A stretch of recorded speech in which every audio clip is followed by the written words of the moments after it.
Watching Kyle's unboxing videos again? Yeah, he always finds the coolest... No way! A robot dog? Gotta ask where he got it. Or use your Samsung Galaxy S24 Ultra. Just draw a circle around the dog on your screen, and it shows you where to buy it right in the app. Whoa, I just learned a new trick. And that for once, I beat Kyle to the next big thing. Circle it, find it with the new Galaxy S24 Ultra and circle the search with Google. Get yours now at Samsung.com. Internet connection required. Results may vary based on visuals.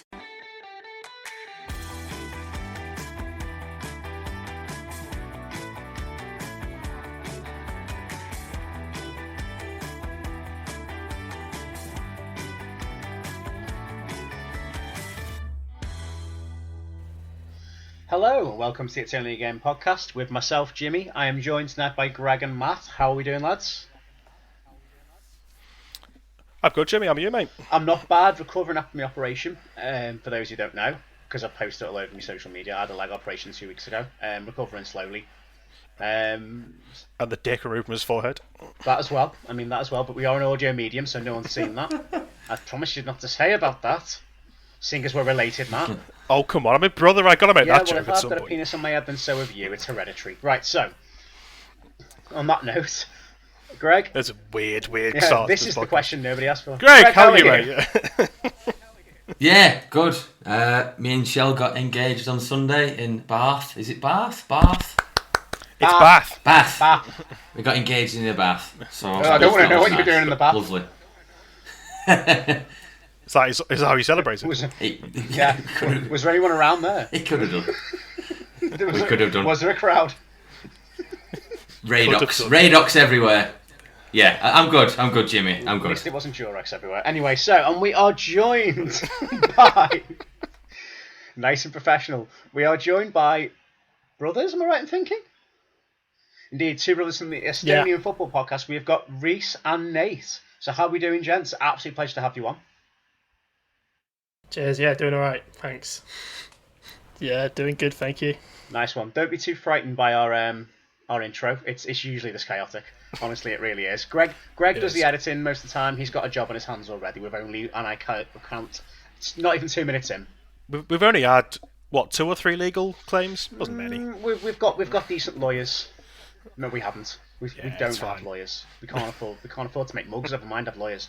Anyway, so obviously the big question is: you're both English. You're both from whereabouts? Are you based in England? If you don't mind me asking. Somerset, not far from Bath.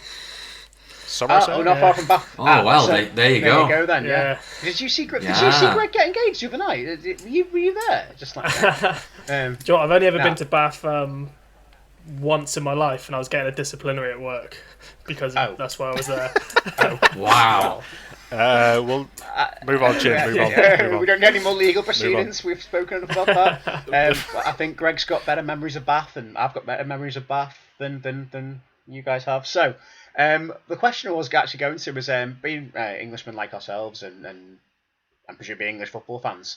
How'd you get into Estonian football? I just get asked this a lot, but how'd you get into Estonian football? It's quite a niche subject, if you don't mind me saying that. So what's your story about your introduction to Estonian football and what ignited that passion for it? It was kind of accidental, really. It was... Excuse me. A bit it like was that. Turning up... we showed up to Tallinn on holiday in 2018, I think it was. Purely just for the Christmas market. Had a wander around, and then one day we decided to look around the city at all the old stadiums and the Alacoque Arena. Went inside the Alacoque Arena club shop that they had there, and it had the display of all the current Mestroliga team shirts at the time. So we had a look at that, thought it was cool. Asked the guy in the shop, well, can we buy any of these?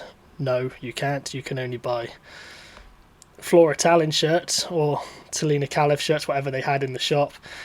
So we each got, I got myself a Flora Tallinn shirt, and you got a Kalev merch, didn't you? Then we came home and kind of just kept one eye on it, just like, Flora won again, that kind of thing. And then it was during lockdown last year, 2 years ago. 2 years ago. Sorry, yeah. Time flies, doesn't it? And we were kind of sitting around thinking, bored. And then I just made a spreadsheet on Excel of the Mestraliga table. And I said, I'm just going to follow it my way instead of what Flash Score or whatever do. And Reece then said, should we do a podcast? And then it just kind of went from there. Oh, that's absolutely class. You mentioned obviously about the Alacoque Arena. For the context for the viewers, what is the Alacoque Arena? Because I can't imagine many people outside of maybe Estonia or maybe obviously those that watch international football will know much about that particular stadium. So it's the main stadium, so obviously the national team play there. Flora and Levadia both play there as well. There's a bit of I might be wrong on this, but there was a bit of a scandal about how it came about. So like the head of the Estonian FA, Ivar Polak, is also the founder of Flora Tallinn. He built the Alacoque Arena. Flora took out some kind of loan on it, so they always make profit on it instead of making losses on it. So whenever someone plays there, the money goes to Flora. I could be wrong on that. It's something like that. He's always involved in scandals. But yes, the Estonia play there, Flora play there, Levadia play there, but that's only during the summer months. Directly opposite the Alacoque's AstroTurf, one stand, which is where everyone who plays in Tallinn, they play there during the winter months. So, yeah, infrastructure's not great there, but it's just the national stadium. Yeah, it seems like a bit of a Gibraltar situation where so many clubs play at the same stadium. I know you mentioned about Tallinn and Kalev playing there as well. There seems to be a lot of Tallinn clubs up and down the system as well, for being a capital city, of course. So absolutely, but so we've mentioned obviously Flora and Levadia. So which sort of teams are those that you'd say to the average fan to look out for? I know Flora in the Conference League last season, I seem to remember. And Levadia have had a few decent runs in Europe. They're a name that people might have heard of from like the early qualifying rounds of European football. So which sort of clubs, maybe outside of Levadia, Flora, that you might necessarily look out for in the Estonian League? Obviously if you want to look at big clubs, Flora and Levadia are two to look out for. Flora especially because of their philosophy of using Estonian players only. But they are kind of like, let's say, the Bayern Munich of Estonia, where, like a Dortmund player's doing really well, he'll be a Bayern player in the near future, that kind of thing. But even then, what they do is brilliant, and I can't fault them. They get a lot of stick for it, but I can't fault what they do. There's also Tartu Tameka, based in Tartu. They are also trying to just use homegrown players, people from the Tartu area. Tartu is, I believe, like the third biggest city in Estonia, might be the second biggest city. A huge university town. But the problem with that kind of area is a lot of the players down there want to go and study in Tallinn. So if they have good youth players, eventually they move on to Tallinn. Which kind of affects them, and they're okay. They used to be all right when they were using some more foreigners, but they do tend to focus on homegrown. And then obviously Tallinna Kalev, brilliant family club. Everything they do is just fan based, and they've helped us immensely as well in doing this. We've even gone out there and read the team lineups out for them, and we've got our own banner at wherever they play, Sportland or the Kadriog. They're brilliant, and we'd say Kalev are probably the best team to follow. I must admit, I was going to ask you later which team, if any, in the Estonian League you'd recommend our listeners to follow. I must admit, though, from just following Estonian football from afar, I've had a real soft spot for Kalev myself. I think one, because I quite like the badge. I just think the badge is really cool looking, but I think as well because they've just come up, haven't they, from the second division a couple of years ago or last year, in that sort of scrappy underdog side that will go on to the season just gone in a bit, but they've or I think it's nearly over anyway. They've done really well to survive considering where they've come from. which I don't know how much you'd know as well, but you find you said about obviously the likes of Flora and Temeka, doing a lot of homegrown players. Tend to find that as well with Estonia being how it is, that a lot of potential players might get lost to other sports as well, because I don't know if football's a massive priority over there. I remember when Greg and I went over to Tallinn, we had an ex-Levadia under-20s player, I think he played for Levadia for a bit anyway, an ex-Estonian under-21 international, said the national sport of Estonia is shopping. So, I mean, with that in mind, I mean, do you find as well as quite a competition from other sports as well in Estonia, like ice hockey or such thing, or I don't suppose you'd know? Yeah, maybe not so much like that, but a lot of them just go play non-league because there's just no reason, unless you're playing for, or if you feel like you have a chance of moving abroad eventually to play in like Italy, Poland, Finland, there's just no point because the money's just not there. The league's only been professional, I think, since 2020. But even then, as we were talking before we started recording, teams are going bust. There's just no money. So there's talk that Legion, who this season, they've just literally used their youth team. They're skint. No one knows what they're going to do. Narva Trans, they've lost a big sponsorship. So no one knows what they're going to be doing next season. Harju, who are currently top of the Esiliiga, they don't want to come up because they can't afford it. There's a team in the Esiliiga B who've just been crowned champions or will be crowned champions. They're not coming up. So, there's just no money in it. So people study university. If they're good enough to play for Flora, Levadia, Noma Kauju, they'll play for that. They'll finish university. And then they'll just go play for a local club whilst working full time.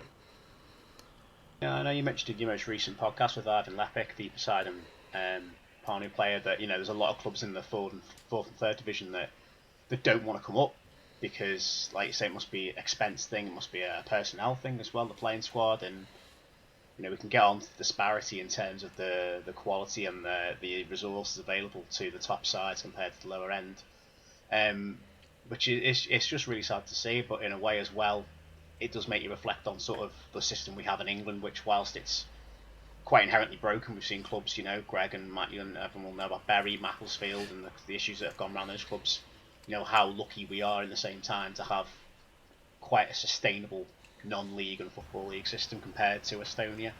Lads, is there any questions you got at the moment while we're on the subject?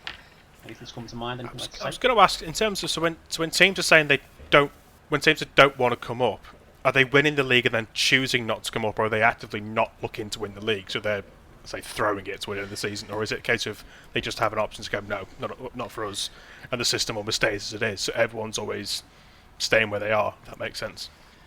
It's quite weird, actually. So they'll just say, yeah, we're not going up. And then that would then, I'm not sure how it works if the team who would have come 10th or 9th or whatever goes down or stays up, and then they just do it from the next team down. But there was this weird thing around the mid-season in the second division with Harju and Vimpsy. Both of them come up from the third division straight up to the second division for this season. And both of them are ambitious. They can compete in the second division very easily. And it was kind of between those two of who would be going up. And then all of a sudden, Vimpsy just started not winning. And they were slowly dropping, and it was very bizarre. And a team called Elva started winning. And all of a sudden, Elva were then pushed up into second place, or into the second eligible promotion bracket. And Vimpsy were nowhere to be seen. There's a Estonia, another podcast called Tribune. They put something on there saying Vimpsy don't want to go up. They can't afford to go up. And then it got people thinking maybe they've tanked it. But who knows? Obviously, you don't want to start speculating that. But the run that Elva went on, it was something ridiculous. They lost earlier in the season to Vimpsy 8-1. And then all of a sudden they go on this like 13-14 match winning streak, pumping teams 7-8-0, and they've scored 9 goals, I think, twice this season, winning 9-0. And it was just bizarre. But then it come out that they're one of the few teams that would want to go up. So there's an element of unsaid favouritism with a team that actually can look to compete. That it's because you don't want to say that teams are fixing it to allow a team to go up, but obviously if there's an ambition there that you can go to that next level, the league itself are gonna want you to progress, I assume. So yeah, it's a strange situation to be in where you've got teams who might be playing well and then choose off their own free will to just not go up. It's something you would never really hear of in England at all. Well, I can't think of any time. It was like at the start of this season, Mardu won the second division last year, and they went up, and everyone knew they weren't going to play because they were very quiet. They weren't making any signings. They weren't replying to the Estonian FA, and then all of a sudden, 3 weeks before the season, they just said, not playing, can't do it. So there's a lot of time wasting involved as well. Instead of, to be fair to like Hayu this year, at the moment they've said they're 50-50. If they go up, they might play, they might not. They might just stay in the second division. So, yeah, there's a lot of fannying about with it, so to speak. If you're not going to play, just tell people. So, Talina Kalev had 3 weeks to prepare for a Premier League season.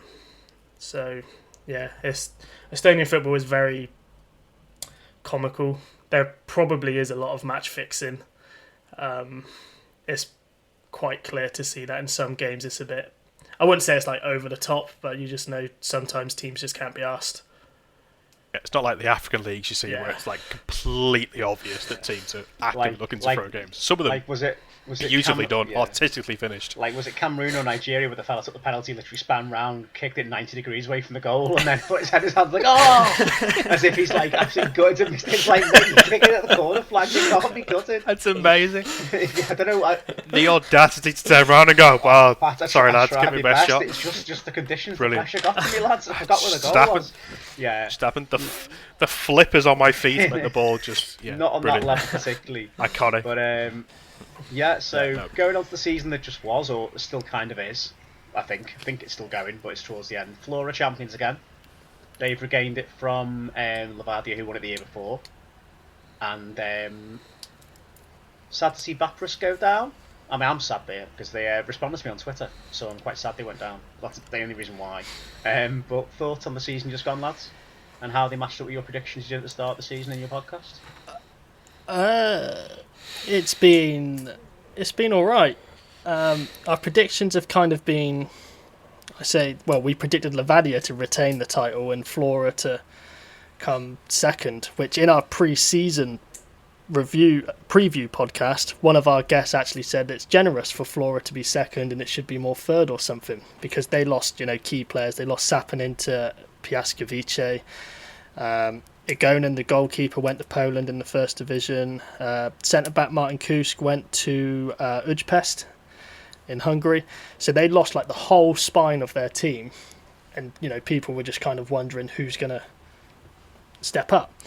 But yeah, they've been brilliant. Levadia have been an absolute shit show from the start.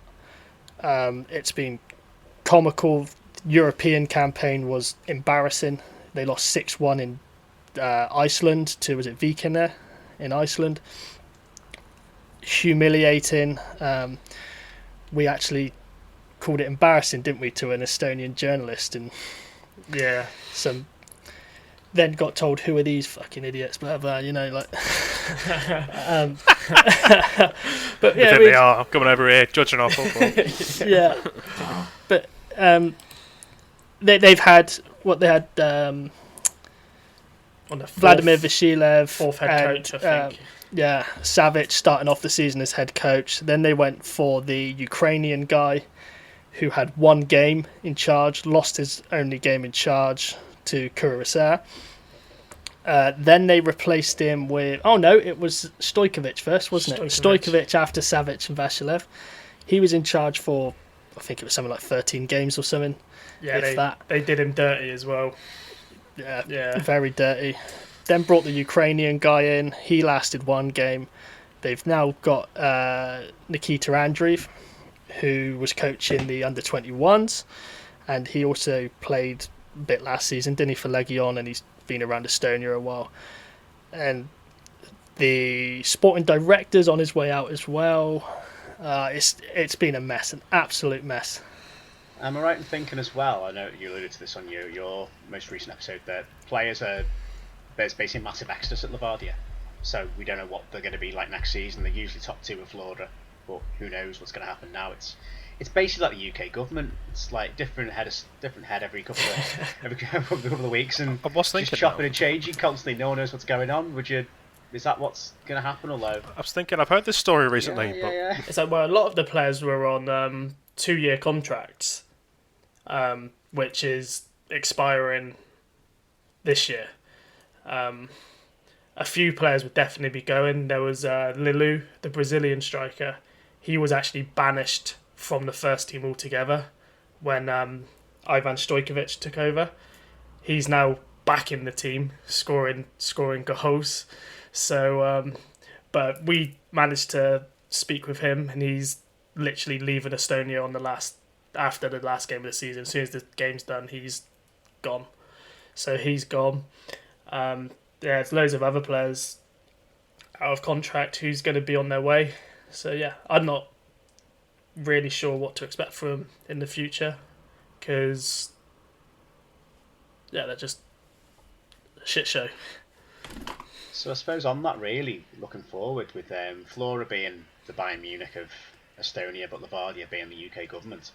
Do you see anyone sort of stepping up and challenging Kalju or Paida, or any, is there a Leicester City story we could see maybe in Estonia, maybe next season or in the next few years?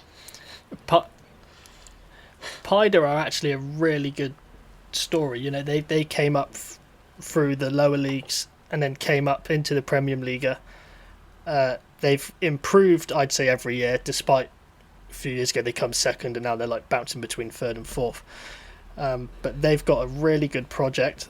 They have a link set up with Real Banjul in the Gambia, and they get a load of Gambians coming in. This season they've had Ibrahima Singata, who was fantastic. He scored a huge amount of goals, and they sold him on to Slavia Prague in Czech Republic. They got Boubacar Tambadou, who again has been brilliant. Ibrahima Yayu, the goalkeeper, again brilliant. That they just seem to, if they can get the right amount of foreign players mixed in with some of the Estonians, that I think they could quite easily challenge Flora. So it sounds a bit like FC Nordsjælland in Denmark with their, I think, the Right to Dream Academy, where they get a lot of African players coming in. Yeah. Connections there, definitely. That sounds like a really good story. Am I right in thinking as well that Paida had, or still have, Ragnar Klavan on their books? The former Liverpool centre-half? Yeah. He's there. He's there. But he's like he only seems to play... He's there. I think he's only played, 10 games this season? Mainly against, your Floras, your Levadias, your Nomakauyus. He doesn't really seem to play against Panu. So I'm not really sure what he's going to be doing next season, because he actually co-owns Talina Kalev as well. So he's focused on that, but there was a talk about it when he signed, going like, is he going to be focused on playing for Pied, or is he going to be focused on owning Kalev? And he's like, I'm going to do both. And so, yeah, I'm not really sure if he's going to pack it in and retire, whether he'll go play a season for Talina Kalev or what. But yeah, he is there, but he's just not played in a while. Kind of hanging around the background. Sorry. It was huge when he went back to Paida. It was like they had. Have you seen their fan account on Twitter? It had something stupid like 200 followers, and then Klavan joined, and it just went to like 6,000 overnight. It was incredible. Well, you never know. Liverpool's defence looked a bit shaky this season. He could make a return to Anfield. Yeah. Yeah, imagine. Stranger things have happened. Yeah. Yeah, no, it strikes me as a bit... Klopp and emergency centre-half. Ragnar, get back here. No. Was he even a Klopp signing? Who did he... He was a Klopp signing, I think. No. Or was he? Was he? Was he Rodgers? I think it's about 2014, wasn't he? Maybe. Was it that long ago? I think it was about It might 2014. have been a Rodgers signing. I get the feeling we easy just Google this, but Yeah. Just Google. He was. Just Google it. I'll Google it. Give me a second. I've got a quick question actually. Just looking at the league, and I'm just trying to see what's going on in the league. At the bottom of the league, obviously, it says there's one team relegated. Yeah. And there's another team, and it's got like an asterisk next to them. Relegation qualification. So 10th goes down automatically. Ninth will go up, kind of like how France used to do it, because I think France has scrapped it now. Like 9th place will play 2nd place in the Esiliiga, the 2nd division, and then they'll do a 2-legged affair, and then whoever wins that gets to play in the top division. But then obviously with all the crap that's going on with teams not wanting to go up, 9th place at the moment, which is Legion, they may, if they've got the finances, just stay there. My word, right? It's interesting. It is. Yeah. So I meant to ask you who. It's weird as well. It's weird as well because in the Esiliiga, well, Estonia in general, they have under 21 teams that compete in the leagues. And if you actually look at the Esiliiga table, you've got Harju on top, and then you've got Levadia's under 21s, and then Flora under 21s in 2nd and 3rd, which you have seen in the past where the team in like 6th or 7th somehow goes up and plays in the Premium Liga, which is obviously a huge mismatch. Which it's not so much now because there are there was a point in the season where all 3 under 21 teams in the Esiliiga, Levadia, Flora and Paide, were 1st, 2nd and 3rd, and it's obviously they're eligible to go up, but it's your league champions at one point was going to finish 4th. So you could imagine if, say, like you're on about the teams nearer to the top who sort of want to stay in the league. Like, I wonder if there's anything where they could do the team a favour from not going down by staying in the division, or is there anything like that could possibly happen? I mean, I'm just thinking out loud a little bit there, but. Well, Parnu are actually on their 2nd chance this year because they got relegated last year. Right. Okay. And then they stayed up because of... They were Televic. So Televic were in the Premium Liga last year. They voluntarily went down to the Esiliiga because of finances. So Parnu stayed up because of them. And then Talina Kalev, who came 2nd in the Esiliiga, had the relegation playoff against Temeka, which Temeka won, so Temeka stayed in the top flight. And then Mardu came up because they were champions, then Mardu pulled out. So then where Kalev came 2nd, they were given the opportunity to go up. So essentially, if you come bottom of the Mestre Liga, or if you come top of the Istra Liga, so there's no guarantee you're going to go up or down depending on other circumstances. Yeah. It's a complete crapshoot. Who actually you could finish like, 15th, finish like 8th in the league and still go up, or you could finish 5th and go down depending on circumstances. Yeah, it does sound. From when we've been following it for like the last couple of years, it's like it's been quite straightforward. You know, someone gets relegated, someone comes up, but it seems now, especially since when COVID's happened and all that stuff, a lot of teams are now saying we need more funding because obviously we spent X amount of time not playing, not doing this. So where I think the league gives every team, I can't remember how much it was, I think it's something like €250,000. So now teams are saying we don't need 250,000, we need 400,000. And this is like since like COVID time, so this is why teams are now going down, because then they can slash their budget and all that stuff. So it seems like before COVID, teams would just go up, go down. If you're not very good, you just take a hiding and then you go back down the year after. But now it just seems like teams just ain't risking it.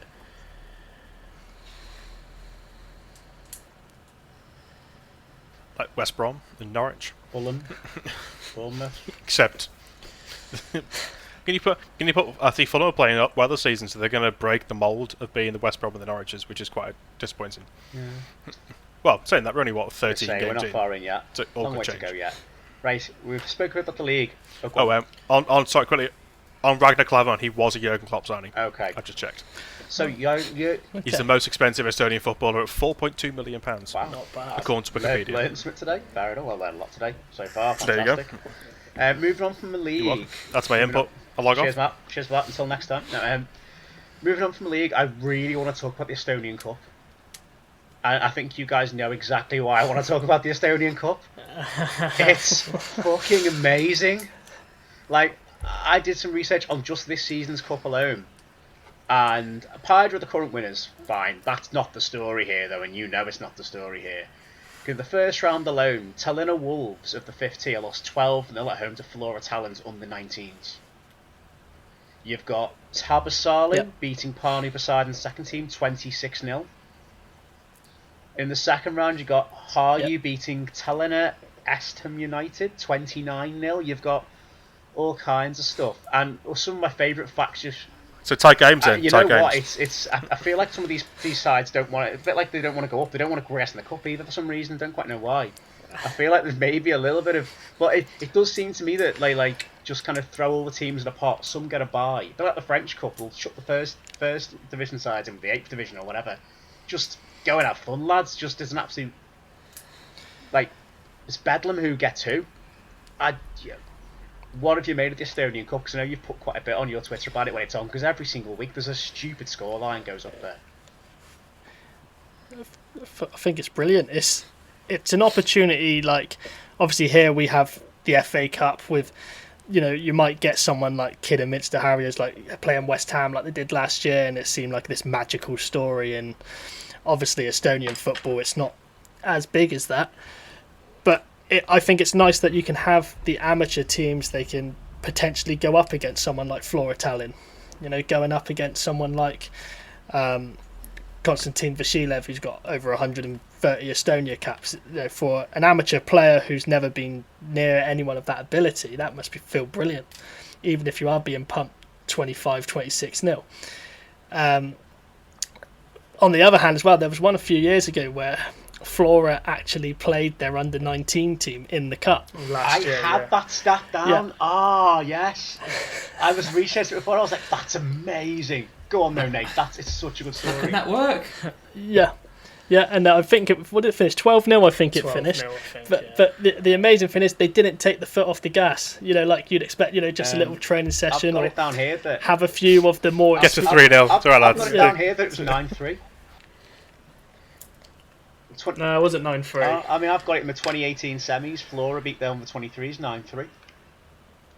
No, I don't know if there was one last right, or season. That's just Wikipedia, so. Right, okay. I think they played last season. I think it was like. I think it was like 12-0 or something. Oh, fair enough. I've gone too far back then. I've gone to like 2018. Yeah. Fair play. It's like, let's say if you're playing Football Manager or something and you draw your under-19s in the cup, you might play a few of your young Regans, give them a bit of experience, see how it goes. But no, Flora just went straight for the throat, full strength team. Fair dues. There you go. Like it. It was big fan of that. It was 14-0. Fantastic. Full on dads v lads, but the dads thought, sorry, we're not letting the kids win this one. At what point do you start to feel guilty? Is it 6, 7? Do you start going, yeah, this is a bit cruel now, isn't it? But I also think just stop celebrating. A lot of these players, so like if we say Kevin Matas, for example, who plays for Tammeka, he smashed in the Esiliiga for Noma United 2 years ago. He got something like 20 odd league goals. Struggled a bit since making the step up. But in the Estonian Cup, I think he scored something stupid like 15, 16 goals this season. So for his confidence, it must you go on a 10-game drought in the top flight, to then go smash some amateur team 20-0 and scoring 8 of them. His confidence must be through the roof. So we should try for some of our strikers there. Nah, we'd end up losing to the under-23s. In that mid-season break. You know, if you play Football Manager, you organise a friendly with your under-23s and you lose it and you think, oh no. I've now actively avoided it. It says at the start, do you want to organise a game with you on the 23s? I go, no. Just let's not risk that, lads. It's just tense. Warrington will destroy us all. It's like, oh no. But yeah, just on. I'd like to know what that under-19. Sorry. Go on, Greg. I'd like to know what that under-19s team did to deserve that type of battering. Do you think they've said, like, we're going to do you a lot, and then they've said, no, you're not? Do you know, like, there's got to be a story there, surely. They can't just be that they hammered them 20 whatever nil. Yeah. It's got to be Kick something. it off in the canteen the next day. Yeah, like somebody's nicked. I don't know. Everyone's something in like training. that. You can imagine the first team manager getting sacked and being relegated to the youth team. No, it's like got hammered by my lot. But it makes you wonder, like, let's say the under-19s provided a shock and won. In the next round, would the under-19s just use the first team? Or would they still use the under-19s? Like, I've always wondered, like, how that would go about. If you were really smart, you'd have, like, the first team under 19s, under 23s, under 17s, under 15s, and just keep drawing your own team, so you always win and win the top. That's what I do. Yeah. We had just hope the luck of the draw goes your way. We've got a group chat with some of the people that follow the podcast and some Estonians and whatnot, and someone put in there about the Estonian Cup being this thing and saying we should.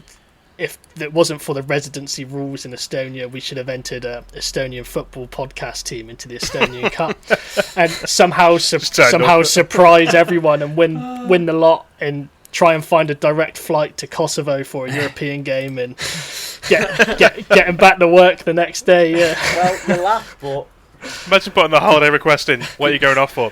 It's a long story. Don't worry about it. But he accidentally won the Estonian Cup. Imagine that. Like, what did you get up to at the weekend? Just won the Estonian FA Cup.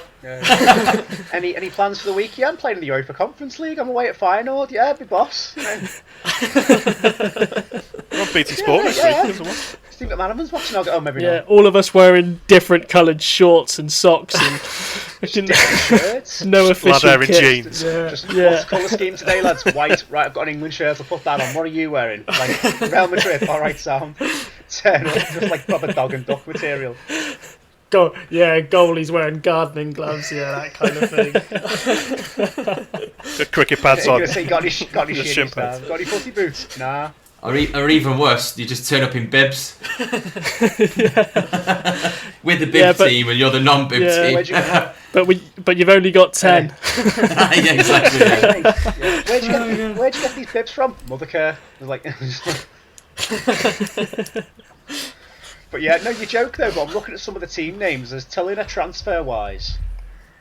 There's FC Soccernet. But my favourite one, I have to say, they were in there a few years ago. I don't know if they're still in there. The 2020, they lost 24-0 to Paide. Is AFC Urfa Now, for context, if anyone don't know, Urfa is the Icelandic volcano that erupted in 2010 that stopped Robert Lewandowski from signing for Bayern Munich. Why is there a team in Estonia named after the Icelandic volcano? Why? Because why bloody not? You see it in there. Why not? There's teams called Aston Villa. A play on Aston Villa, obviously. East Ham United, West Ham United, Maxa Transport. There's just call themselves whatever. You register a team name. Ramori Kaoshao. It's like a five-a-side league when you're into your Nans in there and that kind of stuff. And he sounds very Pro Evo at the same time when he got the Pro Evo team. It's fancy football, that's what it is. Yeah. It's fancy football every season. But it was like when during the African Cup of Nations, wasn't it? Was it the Angolans that were just like giving themselves nicknames and they had like Cristiano Ronaldo on the back of their shirts? I think it was. Yeah. Oh, it's amazing. But yeah, it's just bit of good fun. Is it really weird that I really want to try and enter the Estonian Cup just to see if we can get it? I'll join you. You heard it here first, lads. It's only an Estonian United FC podcast team are going to be entering the. We'll get Deck in. That's 6 players. Just need another 5 players. So if you really want to play in the Estonian Cup next year, please write into one of our podcasts, tweet in, and I'll play midfield. I can be on the wing. But make sure you've been living in Estonia for 9 months before you enter. Right, I can plan that. I can do that, no problem. Sure, we could do that. I'm sure we can do that. We can wrangle that. Just get a VPN and trick. Greg, you might have to just like delay your wedding. Or get married in Estonia. Yeah. Well, or get married in Estonia. Absolutely. Yeah. I'm sure Shell will be happy to do that. It's for your lifelong dream of all of the last 10 minutes that you know. We can all uproot and go to Estonia. Estonia's You can get jobs in Estonia. Yeah, It'll it's be fine. fine. I can work. I can work in easy. the. I can work in the Sorted. civil service in Estonia. Yeah, I totally speak. They have resale shops. I can work in a payroll-related Estonian job. That's not Matt, confusing. the job's not important. The job's Be not fine. important. It's You're winning the good. Estonian Cup. Don't lose focus now. Don't lose Don't focus. sorry, You can't be sorry, thinking forget about about work that. now. Right, you've got to be thinking about ours the prize. Europa Conference League final. That's a good point. Actually, I technically work from home. Can I work remotely in Estonia? Yeah, I probably VPN could, it. actually. Sound. Just don't tell them. Oh god. Sorted. Happy days. Quick question, Jim. When we were in Tallinn a few months ago, Do you mean I'm the still there? footballer that was the... Still there? Of course we are, sorry. Well, yeah. Still there? Get ready for the cup. Taxi driver, what was his actual name? I forgot his It's name. on my phone and I've totally forgotten it. He was like, it's Right. like, you know what? I couldn't pronounce it anyway. Either you guys got it on that chat. I'll find it. It was like Erin Linemay or something. You know what? I don't expect to know who he is, guys. But yeah, just a bit of a story about us. When Greg and I went to Tallinn for a mate of mine's stag do, mate of our stag do, I should say, is we went to a brewery, not far up the city centre. I can't remember what it was called now. Pojala Brewery, I think it was. And we basically got picked up by this guy in an Uber who had a Liverpool badge on his dashboard. And I point to it and go, "Oh, Liverpool! I'm from." You thought, Yeah, oh, another. fuck it, Yeah, another one. can never get. You know. Bloody And it's been rats. everywhere. Tell you what. I thought, I can't believe. They're more than 3 metres away from the one of day them. travelling to Tallinn yesterday and I'm sat next to Liverpool supporter of all things, but no. I point to go, I'm from Liverpool. He goes, you're from Liverpool? I was like, yeah, Everton. Found him. Oh, yeah. Found him. What was his name, Greg? Can you say it? 'Cause I can't. Something Leon May is his surname or something. I can't pronounce it. Will you offend him if you try saying his name? Possibly. I'll give it a go. Probably won't be listening. His first name is Nenn. Lanmay? He's on transfer marks, I know that much. And Lanmay. And Lanmay. Yeah. And he was also a local referee. Was he a taxi driver and local referee? That was quite an interesting journey. I actually didn't want the journey to end because we were actually having a good chat with him, weren't we? About, but we didn't quite believe him, did we? At first, was like, yeah, and then he's like, give us your I used name. to play for blah blah So then blah. we I was got back like, and had to give us your research name then. And then I quickly googled it, like sat next to him, which is a bit awkward, but like in a taxi. But he was. Yeah. But he was like saying he played for Levadia when he was younger. His son plays for Levadia. He played with Ragnar Klavan's dad. There's another Ragnar Klavan name bomb. And it was just like, wow, this is really mad that he's just driving our Uber back into the city centre. It was just hilarious because could you imagine like an ex-English professional footballer who played for number 21s like driving your Uber? Like imagine like Jay Bothroyd driving your Uber in round London or something. Yes, I can imagine. Joe Cole. Yeah, or like get Firmly picked up by imagine Mark Noble to drive to Gloucester or something. It's not quite. Not quite. I mean, it's not quite the same thing. So I just thought that was Estonia amazing. it's a very small country. So Yeah. we found out that everyone knows everyone. Oh, wow. In it's that even like we've got a friend who lives in Narva. He knows everyone in Tallinn. Wow. And it's everyone knows just what's going on in Very tight knit. 1.5 million people, Yeah. isn't it? If that, Yeah. so it's only about a population of Yeah. Northern Ireland, really. So it's only quite small. Yeah. But yeah, it's amazing the obviously the league and the players. And speaking of like the players that Estonia's produced, most of us have heard of Mark Poom. I'm sure you must get that. Whenever you hear Estonia, everyone says to you, "Oh yeah, Mark Poom, the Derby keeper." Obviously you've mentioned about Sappinen and you mentioned about Vasiliev. What other players would you say have historically or at the moment? If you know, if you can pronounce them. I saw Reece then grimace slightly. He's like, "Oh no, I can't say the names." Any players that you think that we should look out for, or just search for YouTube videos compilations of? Right now it's like there's like good players in Estonia, like, but whether or not you could say that they're gonna go off to be like this next big thing, it's hard to say. You've got a few people playing abroad. You've got Martin Vetkel, who plays for Roma. He's in their Primavera squad. I think out of all the youth players in Estonia, I think he's got the highest ceiling. Apart from like Karl Hein, who plays for Arsenal. But if you're going to class him as youth now, I'm not really sure. He's like, 21, 22. He's 20, I think. Oh, is he? Okay. Yeah. He's only just had his first loan spell last year at Reading. I don't know. I don't like the idea of when you're the number 1 goalkeeper for your country that you're the number 3 goalkeeper for your club. So for me, I'd rather him. It's like playing for Arsenal is cool, but I'd rather he be playing for, like, I don't know, Derby or someone, getting game time. But yeah, Martin Vetkul's a good, decent talent for Roma. In Estonia, I talk about him a lot. Robbie Sama, he plays for Pied. It's his first season in the top division. He's been playing in the lower leagues. Goal machine. He got his first Estonia under-21 cap this year. I'm hoping the Baltic Cup's next month, a couple of weeks away actually. So I'm hoping the Thomas Haberli, the Estonia manager, uses some players to experiment with. So I'm hoping he gets a call up to show what he can do. Maybe put his name out there to some foreign clubs, like some teams in Finland or whatever. But yeah, I really like him. I think if scouts are actually watching, he's got a chance not to go far, but have a decent career in Europe. Like Poland, Sweden, that kind of career. But yeah, anyone that's going to like a career like what Mark Poom had, Premier League, I don't think there's anyone really that can do that. No, that was sort of going to be my next question, really. I know we've alluded to like Finland, Sweden, Poland, Hungary. I mean, is that sort of a level that a lot of the Estonian talents that sort of stand out in the Mestre League sort of go to, those kind of nations, kind of middle league, kind of... You might see these clubs in the Conference League or the Europa League group stages, but don't tend to make the latter stages. Sort of the level they The problem is that there's just no infrastructure.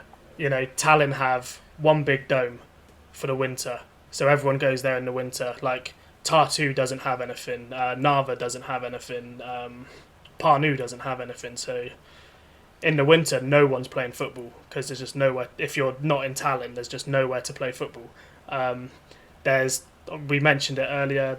There's, money only goes one place in Estonia, and that's the Flora. So whether you believe that or not, that's up to everyone to do their own research. It's out there. I mean, looking at the league table this season, the 15 points clear. It looks fairly, not without saying it, but say it without saying it. Really, they're quite a way ahead of Valadia. So, but we spoke to Miguel Santos, who was the Temeka head coach at the start. He's not there now, but he was the Temeka head coach, and he was saying how it's strange how in Estonia, Temeka, when they want to go play their home games, they've got to pay the council to play there. It's like pay to play. It's weird that, they're a Premier League team and they've got to pay to play. If anyone wants to go play there, they've got to pay. So there's just no infrastructure there. So it's all well and good kicking a football against the wall, but where do you go from there after that? So they just need to build on it, which they're not doing. And Brent Lepetsu, the Levadia captain, we spoke of him as well, and he kind of touched on it that people don't take Estonian football seriously. If you watch games, there was that funny clip, wasn't there, going round of the teams playing at the Sportland Arena, which is the little stadium next to the Alacoque, and then there's a train going past, like very slowly, and it's like stopped so that people are watching from the train. It's like, how can you take the football seriously when we're kind of a laughing stock? And he was right. And he also touched on, because he's played in Norway. We asked him, would you play abroad again, blah, blah. And he was talking about why would you go and play in, Poland, Czech Republic, something like that, for similar money of what you're on in Estonia. So it's one of those. Yeah, it's tough for them, isn't it? Because there's always going to be a ceiling of how far they can ever get, because the infrastructure just isn't there. It's rare you see countries, 1.5 million people we said earlier, who are, really punching above their weight. It's always going to be a constant battle just to get, even like if one player comes through, that for them is still going to be seen as it's a massive achievement. Even if they got to, Serie B or something, some level, even not, top level football, that's still an amazing feat for them. And it's kind of sad, but at least they've got the little victories they can always try and take. But it's clear that this change that need to be made, but the infrastructure just isn't there to get a competitive league together because of what you just mentioned. Obviously, the last 45 minutes or so, it's a tough situation. I feel for them, for players who might have the quality who can never really reach a certain level just because they're just unable to do so. Yeah. But you'd look at use Georgia as an example. It's a small country as well. You've got I'll butcher his name, Kartavashvili for Napoli, who's tearing it apart. Yeah, you've got he's unbelievable. Yeah. Yeah. You've got the goalie that plays for Valencia. So there's routes to get, to play. Georgia's probably, I think it's a little bit bigger population-wise than Estonia. So there's, I was in Georgia in January. It's not, the infrastructure there is not much better than Estonia. So it's just whether or not, I'd say, the FA gives a shit enough to want to push these players to do better. You look the under-21s, under-19s, I think combined in the last 50 games they've won twice. So it's just nowhere to push them on to get to that next level. It's once you've got your under-21 caps, it's all right, you're on your own, instead of trying to find them to, Yeah, and if you look at the Estonian men's A team, it seems to be the same players rotated. When we spoke to Jolin Pear, who's director at Kalev and an Estonian legend, he's one to look on YouTube. He's got some skills. He basically said if you look at national teams like Norway or something like that, the highest person with caps has about 78 caps, which shows that there's talent coming through to challenge the people who have got 60, 70 caps, and they no longer go get them. Whereas in Estonia, they've got, 20 plus people on 100 caps? Yeah. Because there's no one to come through to challenge. So when we said to him, is it a good achievement? He was like, yes, but no at the same time. Yeah, I see your point, because the idea that if you look at, use England as an example, it's very rare you see players who will get to three figures. And if it is, it's seen as a big achievement because there's always a constant stream of players coming in to replace them. Yeah, I see your point. Yeah, I see what you mean. But then saying that, talking about youth, you didn't touch on 14-year-old Patrick Crystal for Levadia. He's played twice this season in the Premier League. He has played, I think, nearly 30 times in the second division at 14 years old.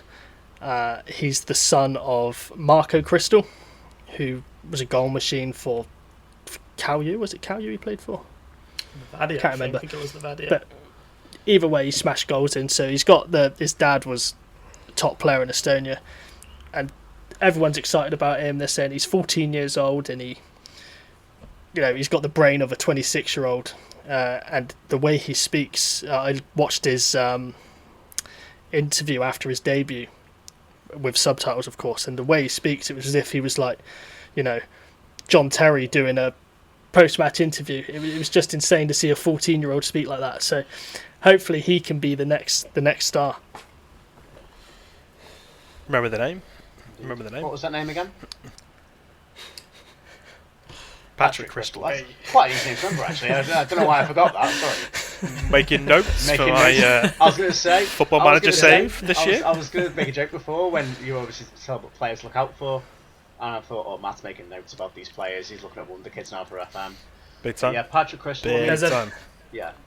My only hope. There's a few down in the third division that there's one. He's 16. There's two: Tristan Pajo and Maxim Kalamulin. They've both got they're 16. They're both the top goal scorers in the third division with 32, 33 goals. And there was an Estonian podcast where they say Kalamulin plays for FC Tallinn. So they were speaking to someone from them. And then they said one of their players is going to Italy in the summer, but it's not this Kalamulin guy. And everyone's like, well, who the fuck is it then? Because this guy's the. Like, Is he going on so holiday? I've been like going through their. So I've been like going through their team, going like, literally, who the fuck's going to Italy when it's not this guy who everyone's talking about? So they might have like a hidden. So there's a lot of players we don't know about, obviously, but there's players as well that you'd expect to push on. And there's also, I keep mentioning young players. I've got one more. I'm going to butcher it as well. Kaspar Rumasar, he plays for Harju. He's kind of, it's been weird because he kind of disappeared at the start of the season, and it turned out he was on trial at PSG, which, PSG, huge Estonian, nothing come of it. He's just come into the Harju team now, and he's a quality player. Miles ahead, and you can see miles ahead. So, that they are, all these clubs are being tested by these top European teams. It's just whether, take a chance on them and see what happens. And So that again, spell his name. I think it's Roomusaarr. you'll be fine, Matt. I'll send forward a few seasons. I think Matt's going to get the extension downloadable Estonian League pack on FM. There's a YouTube video here in the making. Matt's getting on what? I sim 10 seasons of Estonian Wonder Kids. Is that all I got on? Matt's standing up for Y Scouts as we speak. Just like... Right.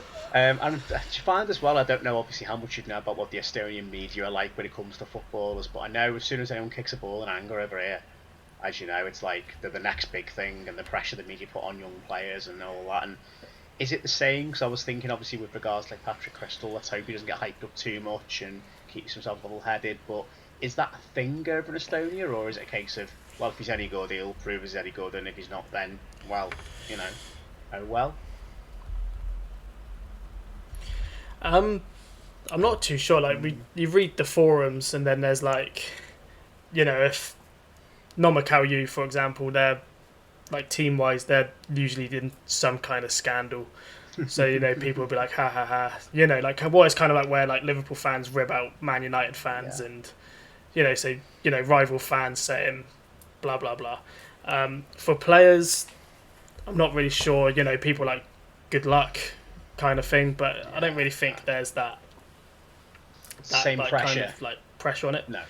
Yeah, but when we were last in Tallinn, we were speaking to I can't remember if he was Flora or Lavadia, but it was one of the main guys that does all the pyro for him, and he was walking with us, and he was just saying like, there's a rivalry, but there's not a rivalry. You're not gonna like kick each other's head in after the game. You're just gonna go for a pint with them. So like you're gonna like do your chants and take the piss like during the game, but as soon as the game's done, you're just gonna go for a pint and then look forward to next week. So there's not that kind of the same as what English is, where people would literally so it's like not like hooliganism and all that stuff. So there's no football Twitter for Estonia, is there, where it's just like at Vasilev at Vasilev fan _07 Haha ratio. I fucking hate that shit. Haha ratio. Anya is well shit. Big time. Oh, he's finished. Massive L. Penia. We used to go when we used to call him that when we used to record podcasts like all the time, like because he always used to score penalties. He'd be like, "Oh, Pena," so like and stop flexing your muscles and do something. That kind of thing. Cristiano Ronaldo. Anyway, so we could be here forever. But you mentioned the Nomakau scandals just then. I forgot about this, but whenever I've listened, you have said there's been a few there's been some mad shit with Nomakau. If you can remember. Can you remind me of some of those scandals, because some of them are just hilarious? I think he's a Brazilian dude. He's in prison for I think it's 4 years, and then I think once he's done that, he's booted out of Estonia. There's they do the thing, so they have the KGM rule in Estonia, which is basically homegrown. You have to have a certain amount of KGM players to start a game, in your 11, and I think this year they kind of relaxed it a bit. But last year, they'd basically say, no, we do what we want, and they'd put like a 17-year-old right back playing, and as soon as the whistle would blow, kick the ball out and sub him off. Wasn't this thing? Was it the Chinese league where that happened? I swear it was Chinese league. Wasn't you had to have a certain amount of Chinese players, and they were just all getting subbed off like 30 seconds. Antoine Griezmann rule, it would appear. Yeah. Not anymore. Not anymore. Yeah. No, that's the one I remember you saying, where they literally saw playing off for like 1 minute to try and get around these rules. Oh, that's brilliant. That's hilarious. Yeah, they had the Vladimir Putin banner as well, didn't they? Yeah.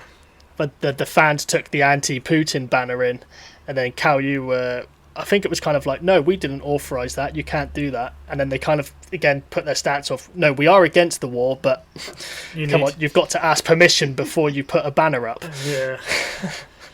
But they had against the war when you ask us if we're against the war. Yeah, and they had which player was it? Was it Gusev when they were wearing the Ukraine armbands? When he came on, he tucked his under his sleeve as well, and that caused a lot of uproar. Yeah. But there's I'm not sure, like, because we try to stay quite neutral with like what we're doing. So if someone's like, oh yeah, fuck how you, we're kind of like, oh come on, they're not that bad, blah blah blah, and then like, play nice, come on. But like what I've noticed is most people who I've spoke to about Kalju that don't support them have always been like, fuck them, you know. There's especially the guys in our group chat who are actually Estonian, so they know more than us. They're constantly, there's one guy who's every week he's like, fucking Kalju, like fucking fuck them, you know. So, and he's a Narva fan, so he's not like specifically rivals with Noma Kalju. So, yeah, from what I get, people don't like him. Yeah, fair enough. I mean, it sounds somewhat justified. One or two stories. Well, and it wasn't it the rappers as well. Yeah, the rappers sponsoring their home kit. They done like this weird reveal for it, of like this rapper like revealing his sponsorship for Kalju, but apparently in Estonia it went down not very well. I'm not sure, but they're the club you love to hate. I almost want to start following them just to wind people up. That sounds brilliant. I bigged them up in our pre-season review. I said how fantastic they were, and they've proved me wrong. Well, that's why we love to hate them, because they proved you wrong, mate. Yeah. They won the league not long ago, did they? Was it 2018 or something they won the league? They went unbeaten as well. So I think they're the only team like post-Soviet Union in Estonia to have gone unbeaten in the league. That must have been fun for everyone else. Yeah. They must have loved that. We started following it just after, so we're not really like, I'm not really familiar with like how loved they were by then, but they usually do quite alright with crowds. Yeah. For Estonian football, you know, the average for Estonian football, you're looking between about 100 people, and depending what kind of game, you know, Flora and Levadia are playing against each other, you might get about 2,000. So Kalju average a good 400-500 people, which for Estonia, like, people might laugh and go, ha ha ha, is that it? But for Estonian football, it's pretty good. No, that's really good. So any real, like, I know we've spared some of these already, but any real like funny or cool stories for yourself when you've been following, say, Kalev or just Estonian football in general when you've been over there, or tell us about your own experiences really that you've had. It was that when we got when we went over last time in, when was that, April? We were doing the announcements for Kalev. Basically we're put up. We met the guy Remy. We were emailing him before, and then as we turned up to the stadium, we saw him. We was like, "Shit, look the other way! Look the other way!" You know, that kind of thing. And then he just come up to us and shook our hand, and you know, you're going to do the lineups. Come with me. This is what we're going to do. Blah blah blah. Butchered the names. Had an article about us in Soccernet, which is an Estonian football thing, about how we butchered the names. But then after that, you know, people were coming up to us, shaking our hands, you know, well done, you've done well, you know. And then as we went to sit down, because one of the guys who followed us, one that said he was going to be there and, you know, meet up with him and have a chat, and I turned around and I thought it was him, and I was like, oh, you're right, mate, come on down and all that, and it was some random bloke. All been there. Yeah. And I think about that. I've done that. Yeah, I think about it every single day. Now, so do all our listeners. There was all three of them. we had some guy ask for a photo as well, which was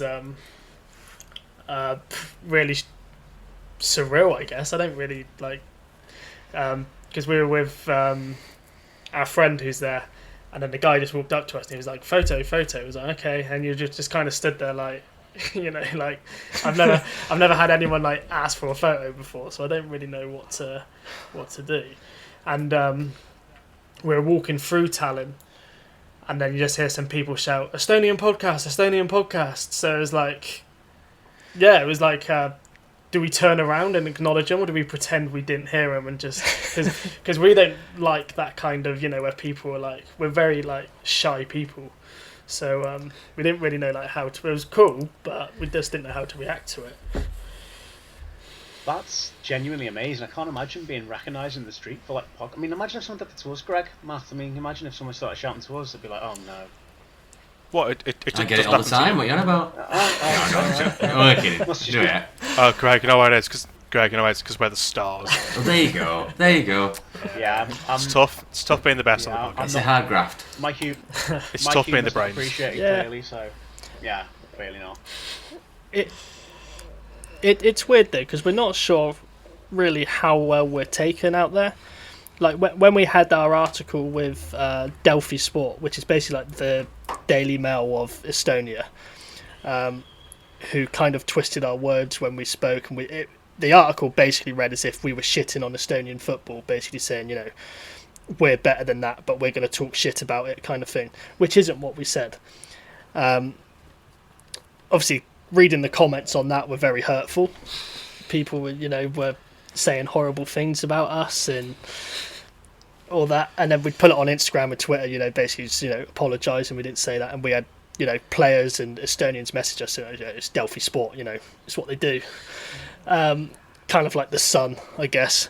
But yeah, it's weird because some people say to us like, oh, you're fucking idiots, and then you got other people who message us saying like, thank you for what you're doing and trying to, even like, you know, the head of the Flora Ultras, who like come up and shook our hand and was like, thank you for trying to promote it, and that was nice instead of him coming to kick our head in. And yeah. I suppose in a sense, if you think about it from an English football point of view, we're all, as football fans in England, we're all quite, what's the word I need to use, not possessive, but we're, yeah, I suppose, so let's say, for example, if we found out there was an Estonian podcast about English football, and you're going to have some people who are like, well, what do they know about the football? Why do they think they can comment on it?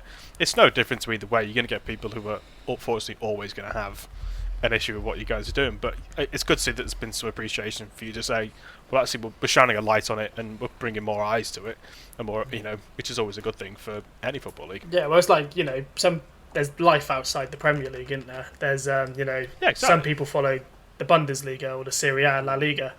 You know, outside of Estonia, we follow Denmark, Sweden, Norway, football. So, you know, if you can expand your knowledge and follow other football, why not, right? Football, it's all the same, you know, it's just different quality. Yeah.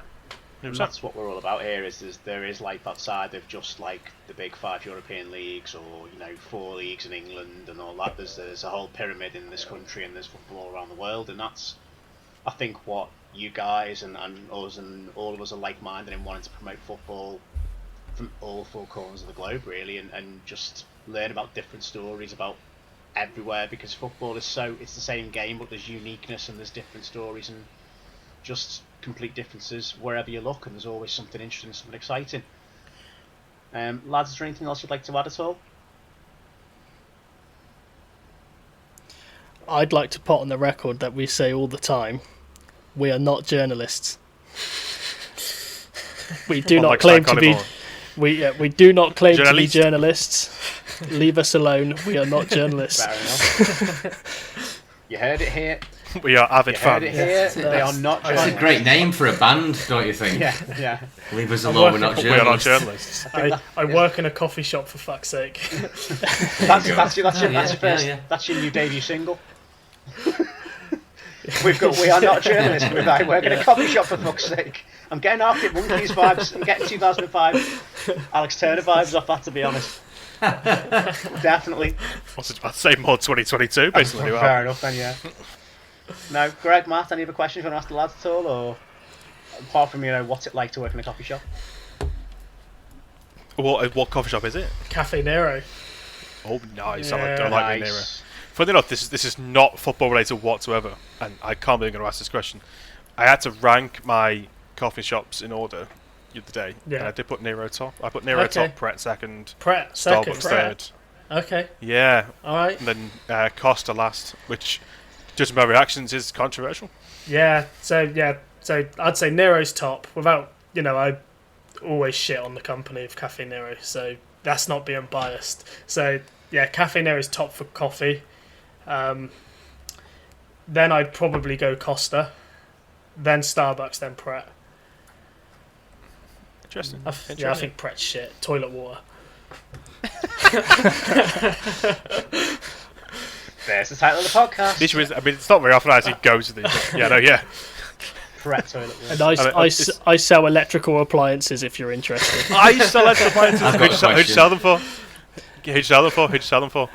Not the same as my old company, was it? It's an independent dealer, but it's part of Euronics. So. Okay. Yeah, I used to put. Oh, can I name all yeah. I used to work for? I still work for them technically. I used to sell companies. Well, electrical appliances for John Lewis.